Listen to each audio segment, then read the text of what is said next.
the funniest thing about this suit is, I think I told you that the funniest thing about this suit is that I bought it as we were getting ready to go to Vegas. We were going to go there for a day and a half. It was supposed to be black or navy blue. And then at the last second, I just clicked red and ship it, right? So then I wind up, it shows up, and I didn't tell my wife. It shows up, I unbox it, she's sitting on the couch. I'm like in the kitchen behind her. I unbox it, and then I walk around, and she goes, I know the story. She just like pauses, and she goes, I thought it was going to be blue. And she's all, okay, that's fine, but you'd better wear it like you belong in the thing. You better right? own it. Like, you got to really rock that thing. I do not want to be like with the sheepish guy at the airport who's walking around. And I said, that's cool, that's fine. And right before the thing showed up, though, I didn't look at any of the reviews for some reason. So right before the thing shows up, I'm like, gosh, what are the reviews? Everybody that was that posted pictures of themselves, they were all Black and Latino kids going to prom, right? And I thought, oh crap, right? I'm like, that's the most ridiculous thing. and so what was funny was that while I was at the airport and while we were in Vegas, I swear to you, all of the black guys looked at me and nodded. Gave you that right? nod, and man. I was like, oh my gosh, that's so funny, man.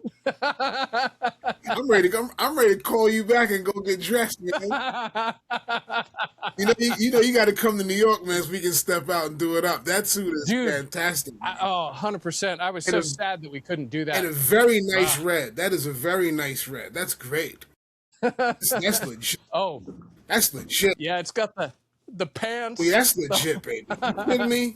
It came with the tie, and my wife has told me that they just picked a random tie. I'm like, I don't know.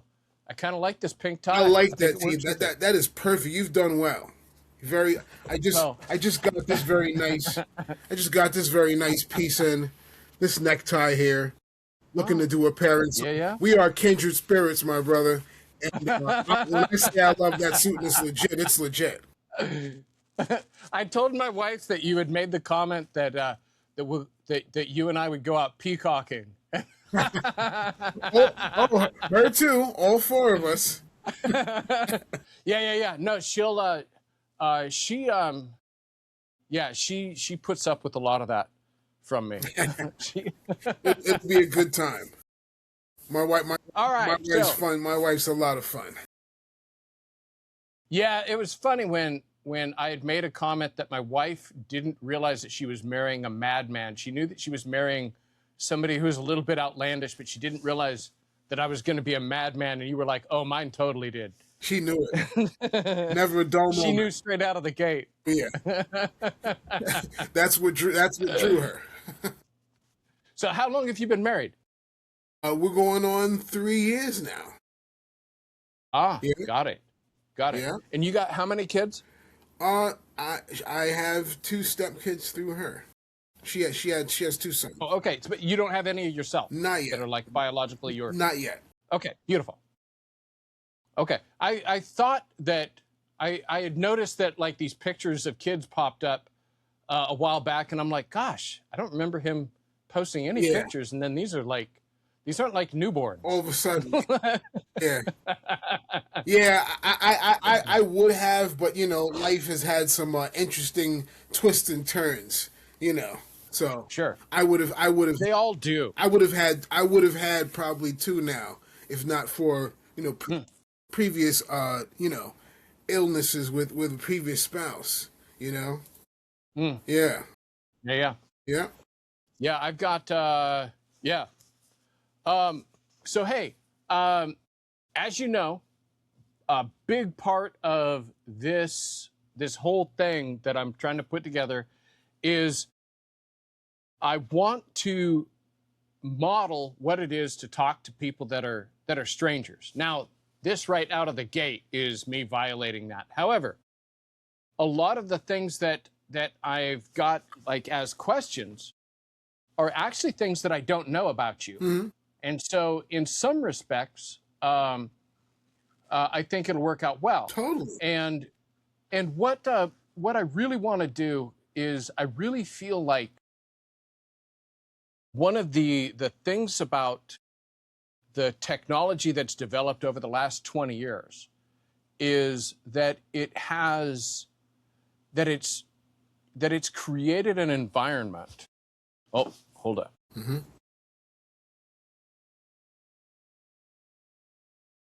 Now I got the clock ticking down because I got these set. I want to set these at 45-minute conversations. Sweet.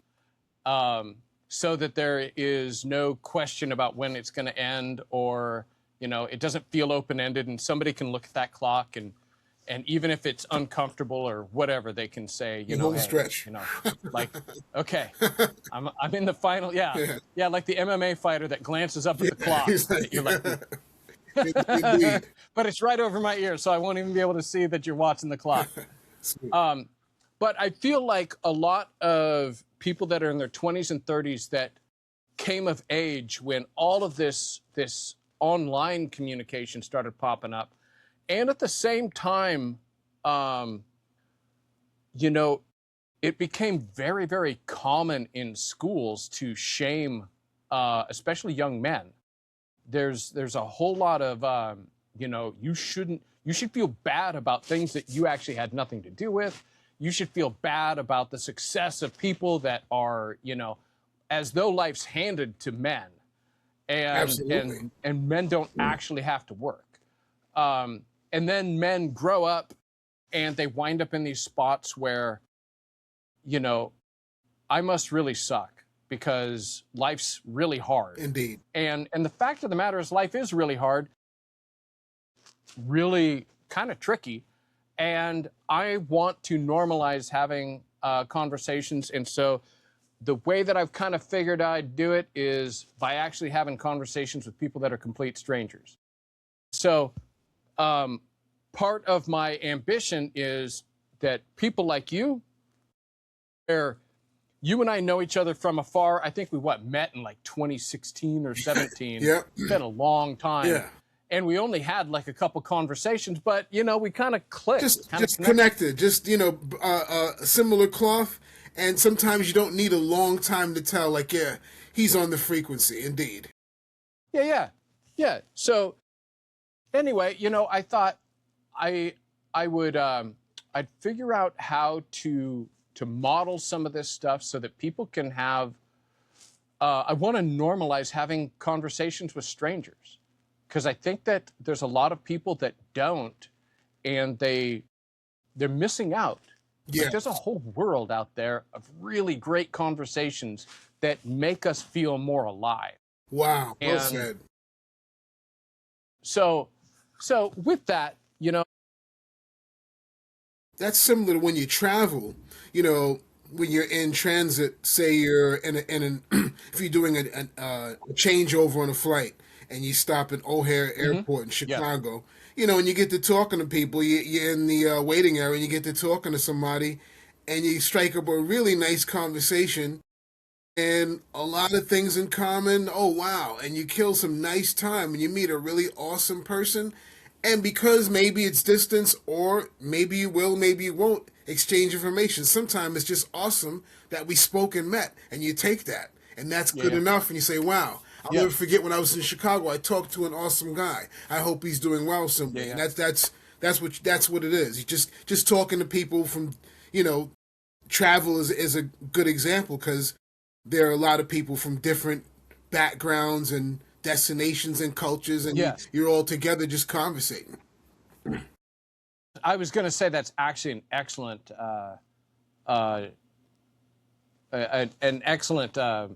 model. You know, that when you meet people at an airport, you know, that's a great time to strike up a conversation. A lot of people at an airport, they've got no real agenda. They showed up early, you know, and that sort of thing. Traveling in general. But that also kind of brings me to a question that I had for you, because I know that you live in New York. Is that where you're from? I'm from New York, yes. Okay, which part? And have you moved around New York? Born and raised in the Bronx. Okay. My family, And that's where you live right now, right? yes, I've returned after Okay. many years.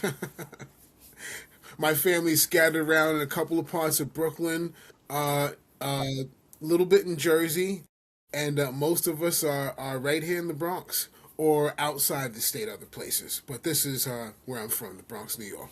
Yes. Got it. And you had, I know a little bit about your travels. I know that you got a fascination with China, and that but how many times have you been there, and what was that about? I know vaguely. Yeah. Uh, I've had six stints in China. Wow. My first time in China was 2004, and I've been going there for the purpose of cultural exchange in physical and martial culture. So my first time I was there by invitation from my teacher, one of my mentors in martial culture, and he's based here now, but I went back to his hometown with all of his family and kind of had a rite of passage and became what they call an indoor student, where I'm considered a family member, even though I'm would normally be viewed an outsider. So I went there as the first cultural exchange to a place called Taegu County, and made friends with family there because it was definitely a family situation, and that was the beginning. And returning to there a couple of times, I have a protege, a student here, Dr. Barbara, and I returned there with her. Various other Westerners, friends from here that are over there, so I end up traveling and returning back to other parts of China for other things and potential business ventures and what have you, and making the connections. Just there was always something happening there. Hey, we want you to come and attend this event, and we want you to compete in this Chinese wrestling event and what have you. So China's been a unexpected second home, a place that's intimidating, awesome, and terrible at the same time. That's super funny. Gave it a shot. So, okay. I lived there in 2014 for quite a number of months. I made my attempt, but had to get back to the good old U.S.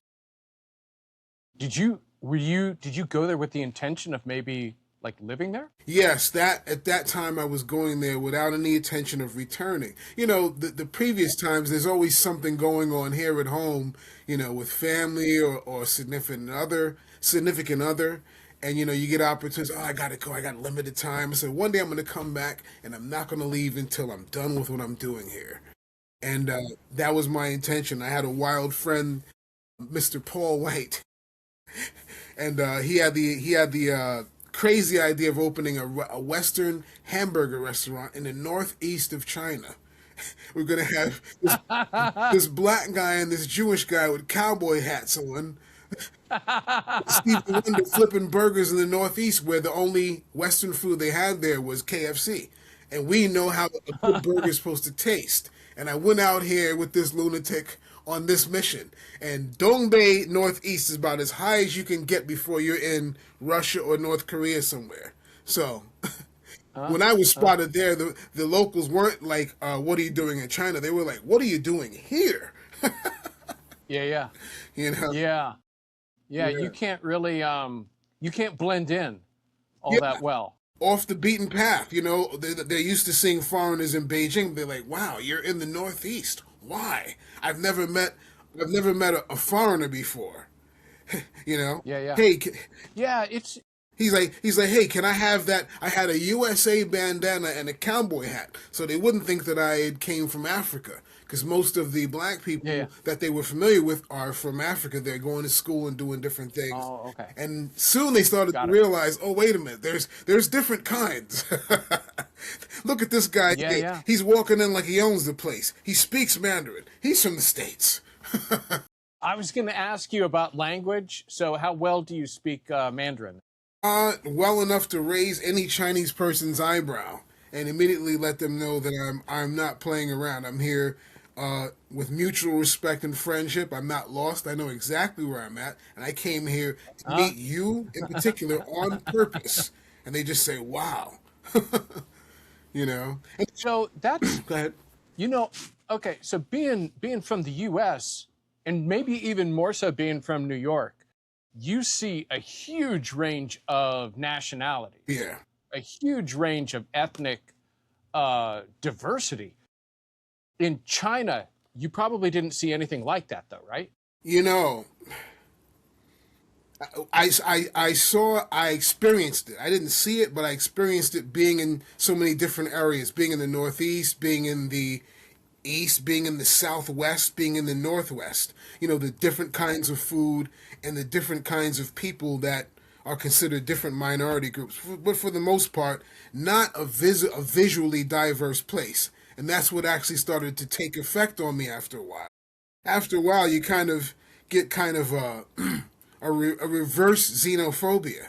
You know, I'm looking around, I'm like, oh my goodness, I've been here, I'm eating the same thing. My body's like, hi, what's wrong? You don't like Chinese food? I said, I love Chinese food, but I don't like my favorite thing every day. And he sat there puzzled. And I said, you know, you don't appreciate things until you lose them. People can talk a lot of crap about the U.S., but man, when you leave here, you can't wait to get your butt back. I'm looking around. I'm like, everybody's Chinese here. I'm looking at the dog. The dog's Chinese. The bird in the cage Chinese. I'm like, oh my goodness. And here comes this tall blonde guy across the sports field. You know, we look, giving each other the eyeball. He says, English? I said, English? We're both so happy to speak English. And we're going on and like, where you from? Minnesota. I'm from New York. Oh, da, da, da, da, da. And the Chinese are looking. Wow. The Chinese are looking like, oh wow, they're the same, but they're different, but they're the same. And it blew their mind. And all my good friends there, I said, I wish you could come and see my home. You know, I can wear an Italian suit, eat Mexican food for dinner, and marry a Russian woman if I want to. Dude, yeah. That diversity is the beauty that you don't realize. Some people don't realize until you go somewhere else that's less diverse.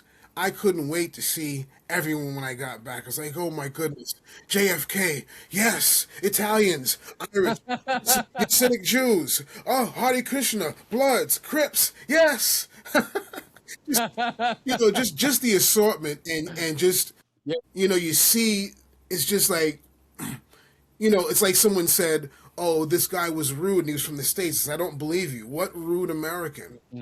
Where? There's too many different people here not to have an intrinsic monicum of common respect for people and a little knowledge of who people are. So, you know, oh, the guy from Ukraine, he was probably rude. His country's not very diverse, but here we're used to having an assortment of friends. You know, you at least know how to handle yourself in a gentlemanly fashion. So I would think most Americans I've met there are quite friendly and quite popular. You know, I go there with legitimate friendship.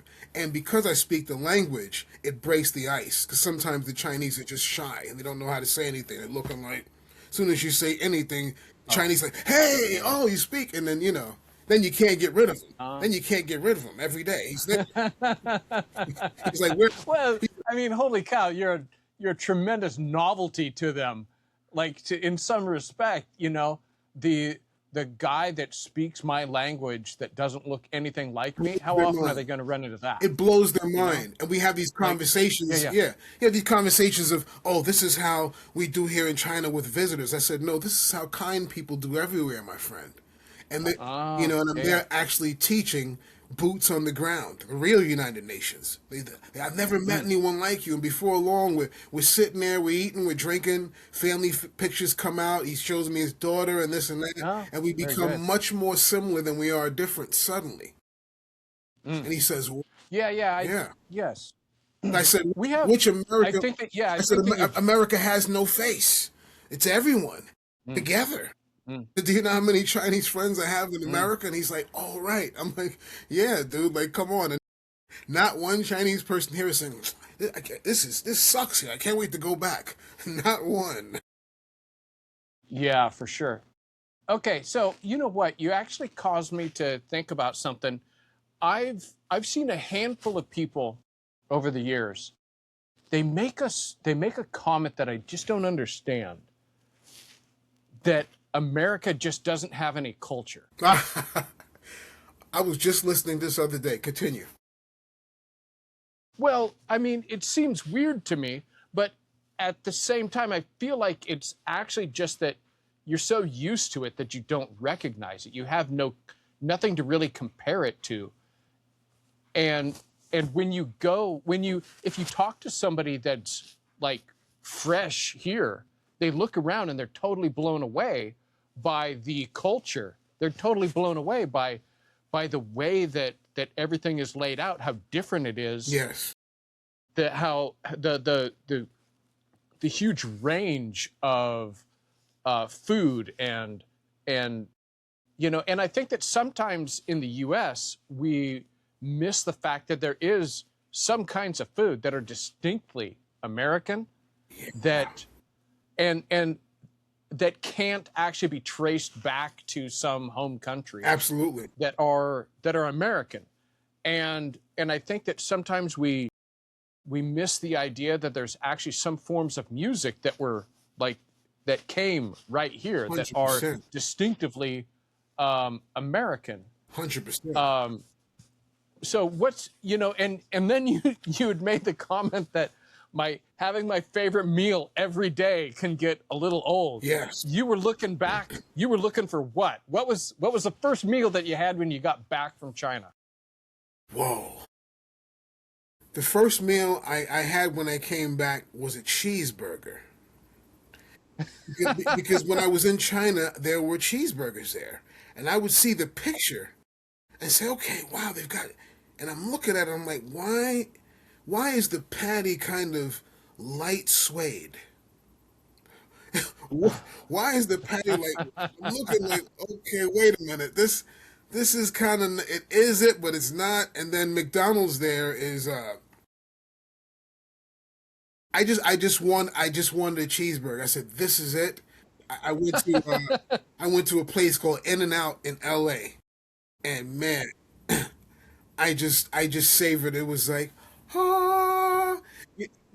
And China has a lot of different food. Don't get me wrong. In hindsight, in the reverse, after I came back, there were things that caught me by surprise in China that I was super craving. Like, wow, I wish I had that now. And I'm at Chinese restaurants here trying to explain it. Like, no, I don't know anything about that. Are you sure?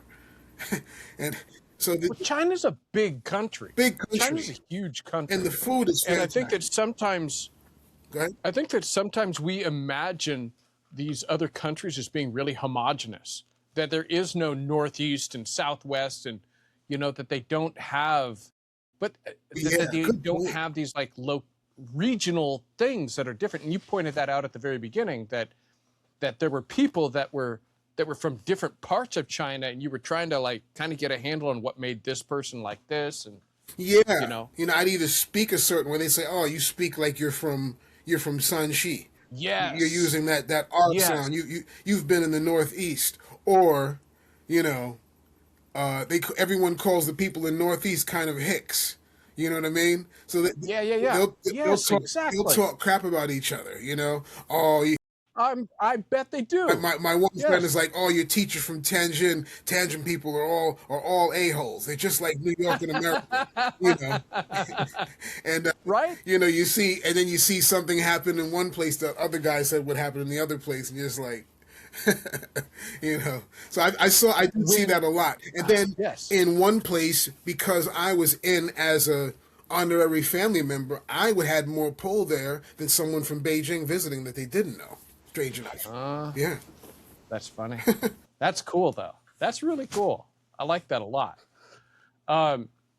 Yeah, when I was in high school, I took a couple years of Spanish, and then when I had a job delivering roofing, the guy that was paired up with me was from Mexico City. Mm-hmm. And the two of us had a rule on my truck that I would only speak Spanish and he would only speak English. And we would try to help each other like figure out our language so that we could get our language dialed in a little better. And a few years later, I'm at the transfer station, because I had changed jobs, and I tried to speak to a couple of guys in Spanish, and I'm like, gosh, why can't I understand them? Like it sounds completely wrong. And I asked a buddy of mine that worked down there that speaks fluent Spanish, and he was all, oh, they're he said basically they're rednecks, they're hillbillies, and they're from a part of Mexico where the only people that I had spoken with were educated Mexicans, right, from Mexico City. And in Mexico City, they speak a distinctive way. It's way more like what I was taught in school. Yes. And these guys were hillbillies, and so they spoke like it was all slurred and kind of messy, and their conjugations were all goofed up, and it would be like somebody coming to the U.S. and having a conversation with a guy from the South, yes, or somebody that speaks kind of ghetto, like it's sort of a mashed up mix of words, and so he was like, yeah, that's why you don't understand. That's why it's not making any sense. And he couldn't understand them. He said that he was from El Salvador or something like that. Like English is his second language, and he's like, I can hardly understand him sometimes. Yes. And I had an uncle like that in China, an extended uncle that was like that. And where he was from, none of my friends in Beijing could do any translating for me when I played back the video. Saying, hey, he's talking to me for 10 minutes telling me something. What did he say? And they're like, I have no idea what he's saying. I'm like, different dialect. Yeah, right. But, a lot of what I get from your content and becoming friends with you and think why we clicked is the wholesome manliness, and that's what took me far. Anywhere I've gone, the perceived difference disappeared very soon when I just carried myself as a full man with mutual respect and also some intelligence and preparation, even a little bit of language. They were impressed, And when you get into having a meal and talking and exchanging culture, that's just the best way to get to know someone in the world. Food comes next with conversation. Someone invites you over. I've had some incredible adventures there that are mind blowing, where I'm with the most modest of people, and they are offering the best that they have as an honored guest. It was going to be challenging, but it turned out to be one of the most. I could tell some real stories, but there you go. Okay, so now you're from New York. New York's the biggest city in the U.S., right? I think that New York actually falls wouldn't even be in the top 20 cities by population in China, if I remember right. Yeah. But actually, my question was going to be with respect to accents and that sort of thing. Okay, so in New York, you've got several boroughs. Yeah, 5. They sound different. Yeah, definitely. Right? Definitely. That's nuts to me, because it's not like it's its own country or something. Like on the West Coast, from LA all the way up. Same. It's very, very homogenous. It's very, very similar. You can't show up from LA and I think, oh, that guy's from LA. Right? You could be from Seattle. Well, I've detected a detectable difference when I'm in the Bay Area or Los Angeles or San Diego. I've noticed there's some. Well, I mean, it's not as prominent as in New York, the different the different areas. Okay, so I'm kind of a weirdo when it comes to accents and that sort of thing. And there's been a couple of times when I've gotten somebody on the phone from New York, and I ask stupid questions to keep them talking. I just want to hear them talk a little more. Right. Yeah. Can you explain that really simple thing? And they're like, all right. Well, yeah, well, there's difference between coffee and espresso. That kind of thing. Yeah. Yeah, it's odd here. There's differences in food, and it's all the same city, whereas L.A., Bay Area, and San Diego are different cities. Here, right in the same city, you've got 5 different boroughs that claim, a conjoining culture, but also 5 distinct cultures. Pizza, the best pizza's up here in the Bronx. Oh, the chopped cheese sandwich started in Harlem. No, it didn't. It started here, Yeah. Yeah, when my wife, You know, that was sort of an eye opener too when we went to New York. Um, it was, and you know what? I'd have to say that that's most of the things that I've experienced when I've been traveling is that the perception that you get off of TV and that sort of thing is usually an exaggeration, a dramatic exaggeration. I don't know if it is with New York though. It's pretty music. Well, well, I mean, when we went to New York, my wife, like at the, she may have said something, but it felt like it was a last minute decision where she was like, "Yeah, I'm going to ride a subway." And I'm like, "Oh man, I don't want to ride a subway." But she had that look on her face, which is the with or without you. I'm getting on a subway. It's happening. I'm like, well, crap. You know, my primary job is to make sure that she stays safe, right? Absolutely. And so I said, we're going to ride a subway, right? And to be honest, it's funny because it was over New Year's, right? So it was like the first or the second of New Year's. And I'm pretty sure that everybody gets a few days off because the Manhattan there was nobody there. It wasn't Wow. I don't think it was anything like the rest of the year. There wasn't that much sidewalk traffic. There wasn't that much going on. What year was this? This would have been 2 years ago. Interesting. So, when we went on the subway, I was like, holy cow. Like, I think I've seen you show some pictures of riding on the subway a couple of times. And I'm like, that is a packed, subway. Yeah. There were seats everywhere. There were like 8 in a car, they were like, it was, and I was like, holy cow, this public transportation is not nearly like so my only like references are when it makes the news. Yes. Right? Yes. My only references are movies where there's violence and stuff going on. And so when we get on there, I'm like, this is kind of cool. I kind of liked it. Oh, you were just in the wrong car, that's all. I mean, it's easy to think, it's easy to feel that, and then you're like, wow, you that was the one train you were riding, and then you'll be at home on the news the next day, stabbing on the one train, the person pushed off of the platform. It's all still going on around us because of the close vicinity and lack of elbow room of a real like metropolis where the public transit is not so separated by class. It's more about efficiency. So you get a lot more of different people riding the same transportation, and a lot of mental illness and a lot of unwell people, and things go on. I'm glad nothing happened with you guys. Well, hey, I'm glad too.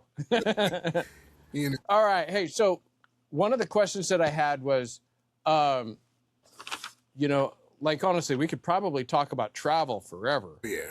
What's the farthest you've been away from home? China's a long freaking way away from... China's a long way. So I guess in terms of flight... I know that you've been to England because that's where your wife's from. Yes, that was fantastic. Oh, I love the UK, man. I can't wait to get back there. The farthest would be Melbourne, Australia, to visit where another part of my family, my grandparents are there, and as well as a bunch of aunts and uncles and cousins and extended family there. My grandmother is Macedonian, Aussie. My granddad remarried when I was about 7. So since I've been a kid, me and her, we were smitten with each other since I was a kid. And she's always been a really powerful force in my life. And the rest of her family had been coming here and this and that. And I'm the only grandkid that actually went down there. My granddad was a music composer. He was a composer for the Temptations and the Four Tops, from Motown. Wow. And they were touring, and he met her because those guys were on a show in Australia. Something happened with the transportation. They were in the rain, and the airlines lost their sheet music. And she was this helpful person in the night. Hey, you guys need any help? And that's how they met. And then I Wow. had a new grandma, and I've had my family down there all my life. And around 2016 was my first time down there with him, because after he retired, he returned to Australia and lived out the last 30 years of his life there, teaching music to music students there, and playing in his own jazz quintet and all this stuff, hamming it up. Wow. Melbourne, Australia will be the furthest point. Wow. And you've been there once or Twice. multiple times? Twice. Wow.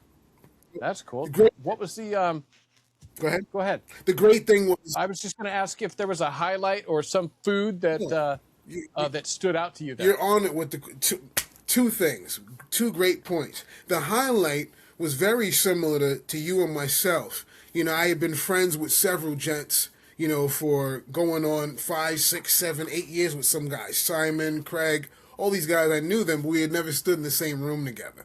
You know, we had watched things unfold in each other's lives, natural occurrences, and we all had the common interest of wellness and physical culture. And then to visit my family and then say, hey, guys, I'm here, pull up. And we actually pulled together in person. Was just the most fantastic experience. And going out in the bush with these guys, they had an event called Brother to Brother there, and it was following an event called Sister to Sister, where women get together and discuss, you know, healing and holistic things, and the men had their thing Brother to Brother, and it was out in the bush, and, you know, no meat, no wine, and just kind of, you know, big screens, homemade hot tub, and events, and talking and exchanging healing thoughts as men, which was fantastic. So that was the highlight there, meeting friends I had had for years, but we never stood in the same room. Dude, that's cool. You know, and seeing where my granddad had been all this time, because he was a beast. He would come here to the States twice a year on his own and make his rounds to everybody here and troubleshoot, and, oh, this person needs that and needs that, and he was outliving all his friends. He would come here and be busy, and he did that for years. Yeah, so food-wise, he was an incredible chef. So I learned some family recipes that he would cook all the time directly from him, hands-on there. So I'm the only kid of everyone that knows a couple of recipes of his. Australian fish and chips, criminally underrated. Fantastic. Very different from the English fish and chips. And I became addicted to that, you know. Wow. So the food there was, they needed some cooking tips with certain things, like the Mexican restaurant down there. They wasn't getting it. I was like, I got my plate. I got my place. Let me use the restroom. I passed the chef door, and I'm kind of moseying past the door to look and see who's back there cooking. See two. You know, I kid you not, two white kids, and I saw a cookbook open. Oh no. I was like, dude, more power to you guys. Keep trying, you'll get it. But other than that, just great food. The Turks, a lot of Turkish food down there, just great stuff. Great local food, great fine dining. Australia is fantastic. Melbourne, Chinatown, fantastic. So that was a place that was very interesting to me as far as the size and everything. I loved it. Australia was great. He's passed on since then. He grew to got to a nice ripe age of 90. Good deal. Made a nice mark in life. Put some famous music to some films. He was a composer for the film Lady Sings the Blues with Diana Ross about Billie Holiday. So yeah, so he achieved a lot of things, man, and I was glad that I got a chance to go down there and see where he had went to. He said, I'm out of here. If I stay in the States, I'm not going to live long." I knew for a fact that's Okay, why he you lived so. said something. You had made a comment in the form about your cooking ability. Tell me about that. That, like, I thought I knew quite a bit about you. I thought I knew some stuff about you, and then I'm like, what? Like, I read that, and I'm like, wait a second. There's a whole story in this. I simply come from two cooking families. My father's side of the family, delicious, incredible Caribbean cooking, and local. Are you trained? Are you trained at all, or is this You know, strictly? in my early 20s, I did actually attend culinary school and did a year of culinary school and learned some methods. But of course, I could already cook by then. My dad was well known throughout New York, making cheesecakes and all kind of stuff and things people would come from all over the city to get. And my Italian cooking came from next door. Luisa Bisconti was the last Italian. Her and her husband were the last Italians in Gun Hill Projects in the Bronx. Her and my grandmother were friends. My grandmother was a telephone operator at one point, and I used to have to go over there after school till my grandma got home. And I would be there. I just remember her standing in the kitchen, in the doorway, stirring sauce. And I would watch TV with her husband on the couch. And then I'd come back sometimes and she'd be over my house. Her and my grandma would be in the kitchen smoking cigarettes and playing cards. And then other times I would come home and see the earthenware dish on top of the counter. I would know that Louisa had sent some food over. I'd lift the lid, 2 big meatballs and some pink sauce with some mastiacholis. There we go. So recipes from family really taught me, execution of cooking. My dad's breakfast techniques, how he made his eggs, how he did this. The local surrounding food that we would get as a regular staple. So between that family upbringing and 2 cooking families, I had a lot of execution technique and an appreciation of foods. So when I got older, traveling to places, having friends of different demographics, you end up just trying stuff. Or you end up, for example, part of my family's Muslim, Christian, and Rastafarian, depending on who you're around. So a large time I was raised not eating pork, for example. For whatever reasons, whenever I didn't, as I found my own self, I didn't adhere to a lot of things that I didn't find personally useful. And also traveling, traveling is a different thing. And me being very open-minded, I remember one time in the Northeast in China, Paul takes me to this place. We eat, then Paul becomes very sick. So I find my way back to this noodle house myself. And the chef's like, oh, he's back. The black guy is back. So he's sitting there. I said, hey, make me the same thing you made Paul. And he's the chef. And I guess he's got a sous chef. He pulls out some liquor and a cigarette. He points to the guy in the kitchen and says, hey, make it good. Make it good. So we're sitting there talking. The ladies are coming over like, hey, what are you doing here? And she's doing this. Like, what does that mean? She wants to know, do you have a wife? At this time, I didn't. So the owner of this place hears about me. And they call him and says, hey, the foreigner's back. He comes down there. He obviously got dressed and came down there. And this tall gentleman comes in, older guy, and he says, oh, what country are you from? So I'm here from the United States. He says, oh, I've never met an American before. Welcome to the Northeast. And we're talking. He says, wow, your Chinese is very good. Will you allow me to prepare you our signature dish?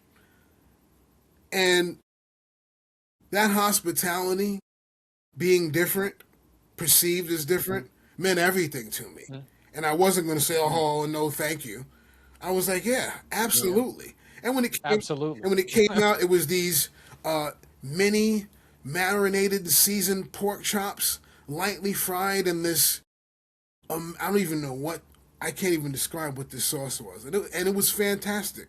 And we tore it up. And I'm like, this is what it's all about. Getting together and exchanging culture. They didn't give me anything insane, and this is not going to make me die next week. It's like, this is it. These examples, in another instance, there's a plate coming around with some meatballs on top of a tripe, stomach lining. I'm like, oh boy, this is going to be tough to do.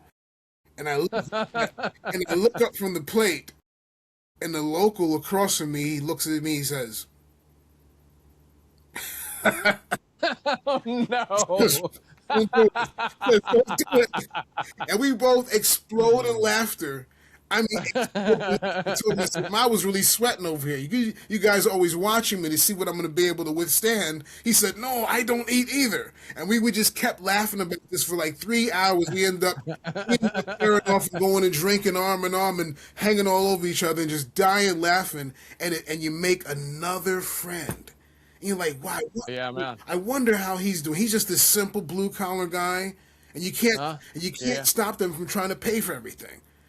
It's his treat. If you try to pay, oh boy. Yeah. He pays. Where are you? I'm picking you up. He picks you up, takes you to a restaurant. You walk in the doorway. There's a circular table. There's a cop. There's a doctor. There's a farmer. There's a teacher. Cop, doctor, farmer, mobster, and you eat. And then they get you drunk. And then dinner time, he's calling you, hey, where are you? And you got to say, dude, calm down. And they're paying.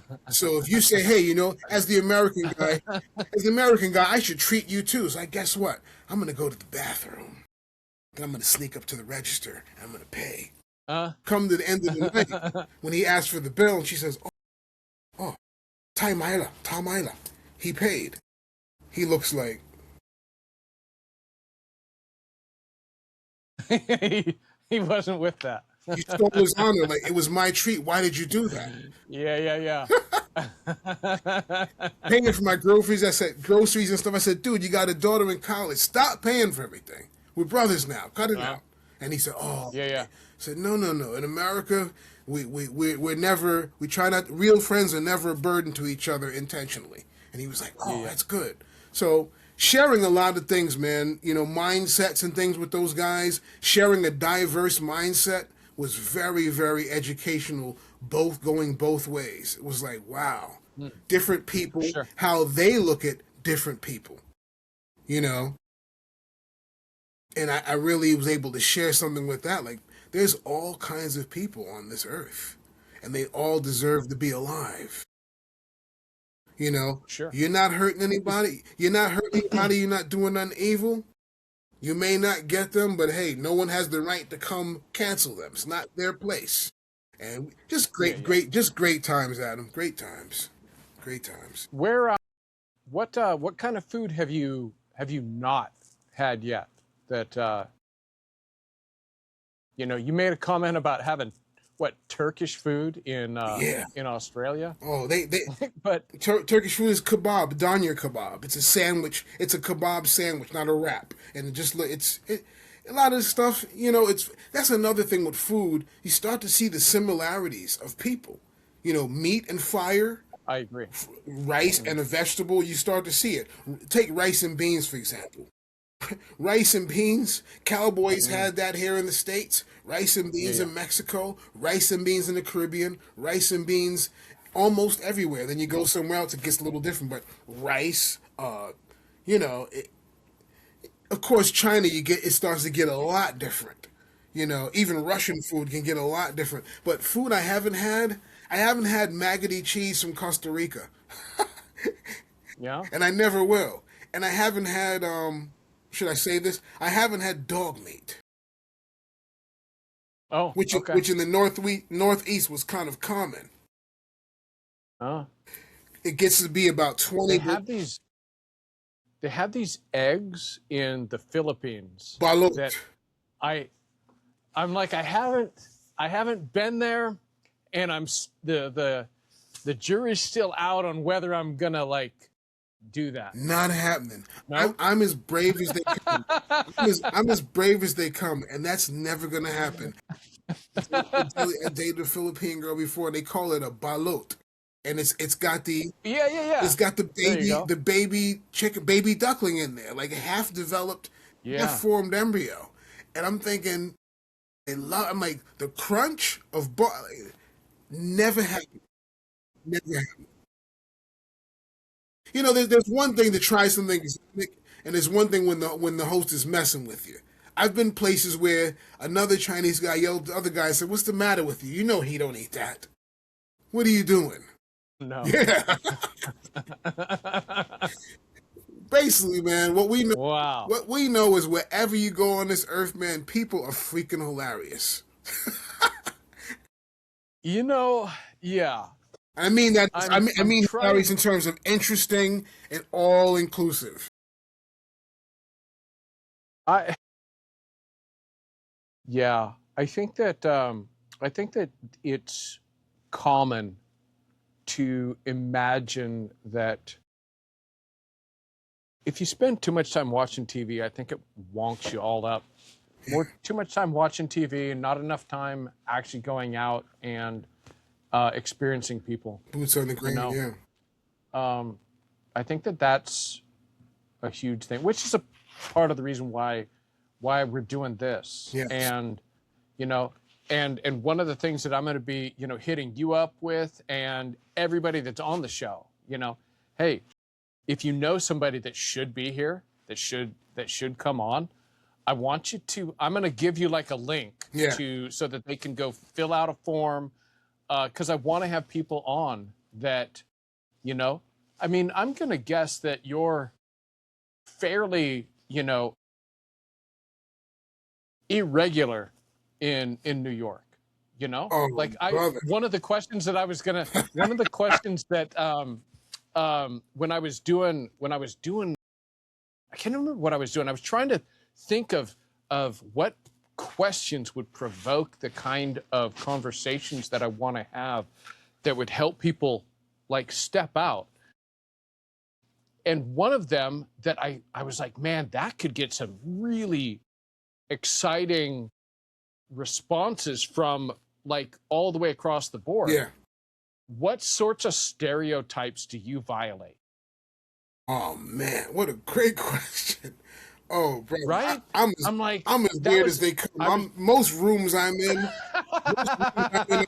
I am the strangest guy in the room in a good way.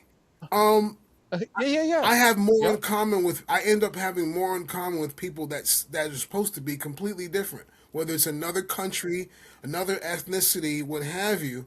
Um, the stereotypes I break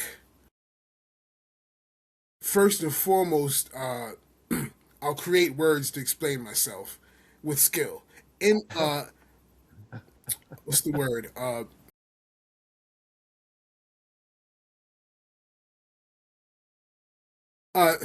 non-conformity. Uh, yeah, the first stereotype I break is one-dimensionalism. That's the first Okay. stereotype I break. One-dimensionalism.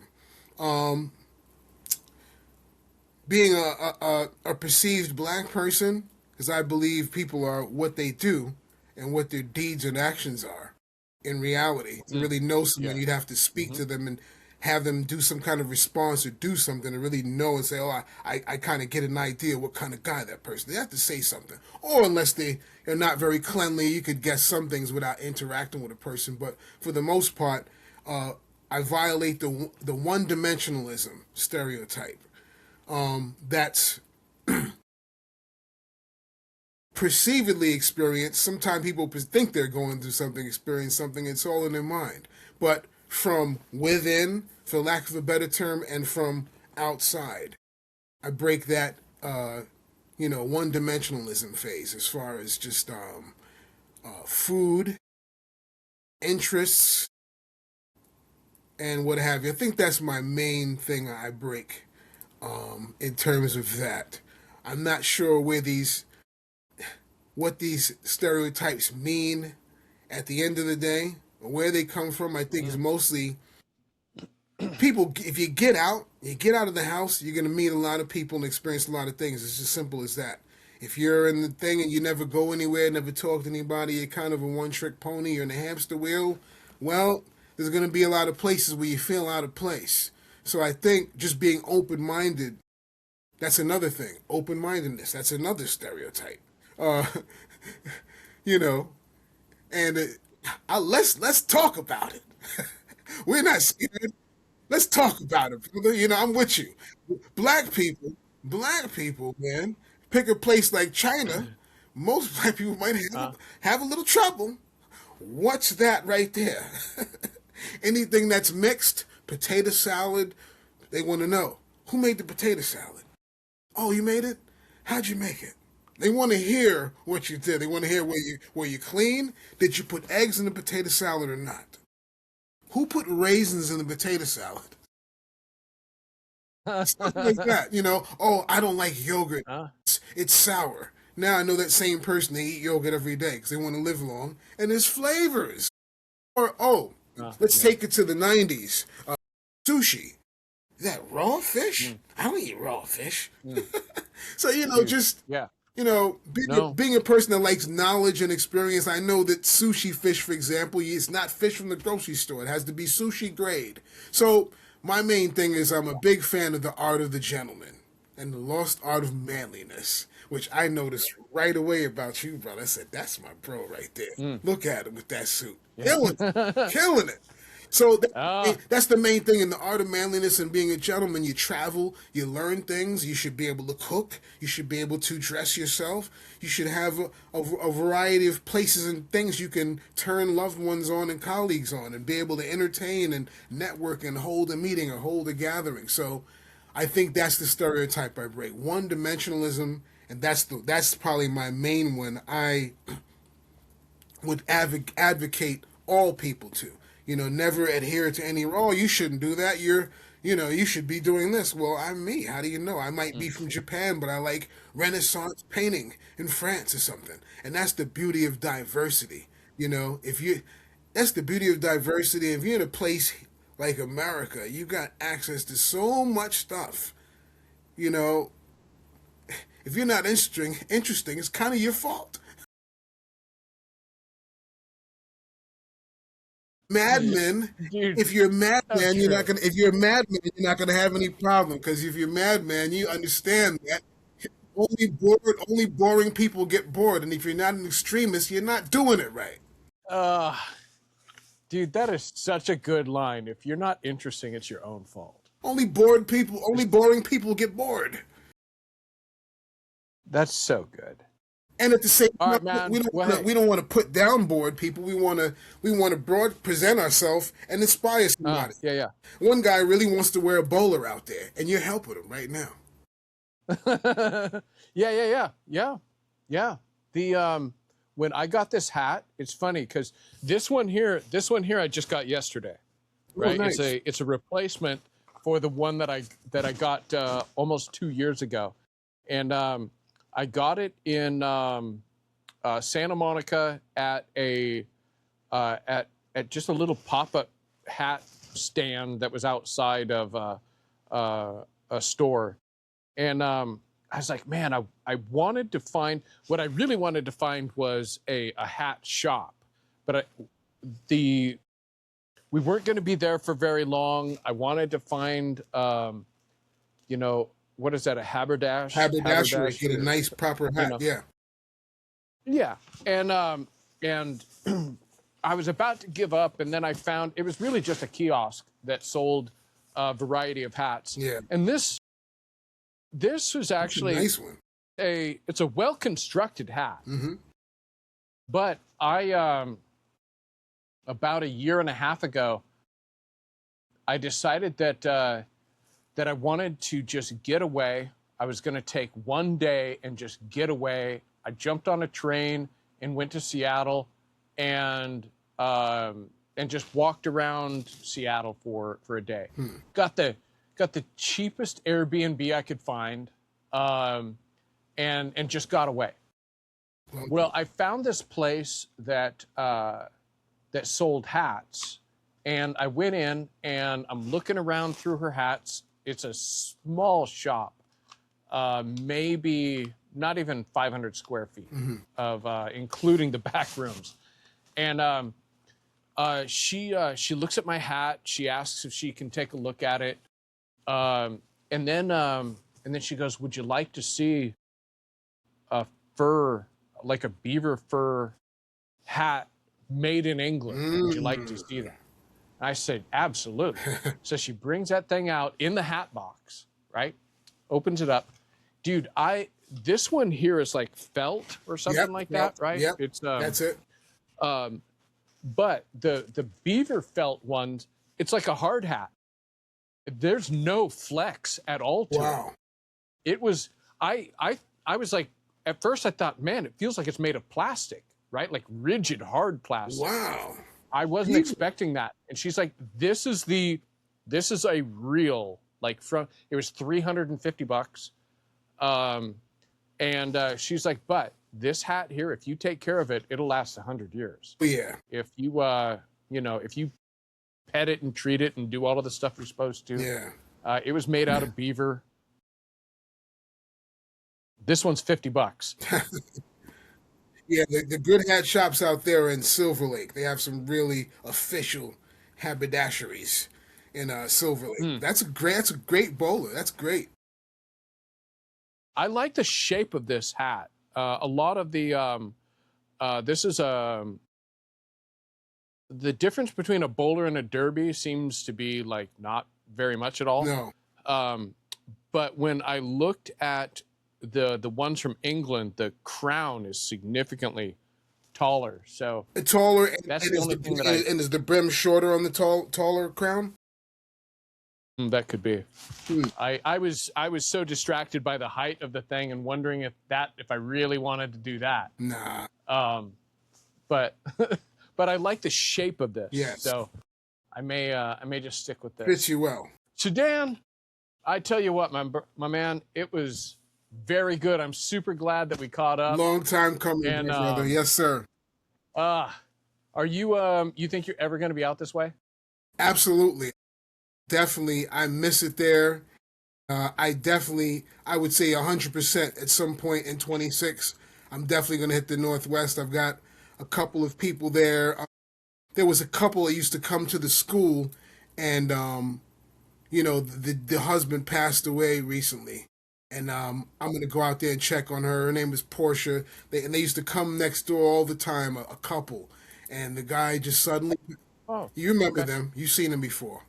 Yeah. And the gentleman suddenly passed away, so I've been kind of, befriending her. And it's just been great that my time there, I was able to have an impact where now full circle people are using those methods to navigate life and heal and get through. So I'm going to definitely be coming through Vancouver again. I love that city. I almost moved there. No kidding. Yeah, wow. I love the Northwest. Wow. Well, hey, man, I'll make sure to let you know when I get this video all uploaded. And I've got to go create the channel now. Yeah. For all people are interested. And I've got several people in mind too. I think right on. I think my spouse would be somebody you'd like to talk to. She's as interesting as they get. As interesting as they get. Well, yeah, brother. Pleasure. She's from England, right? She's gonna have a fair amount of an accent. 100%. She's I'm already in. Very English. Me. All right, my brother. I will catch up with you later. Blessings. Happy. Peace out, man. My best. See you, brother. See ya. Cheers.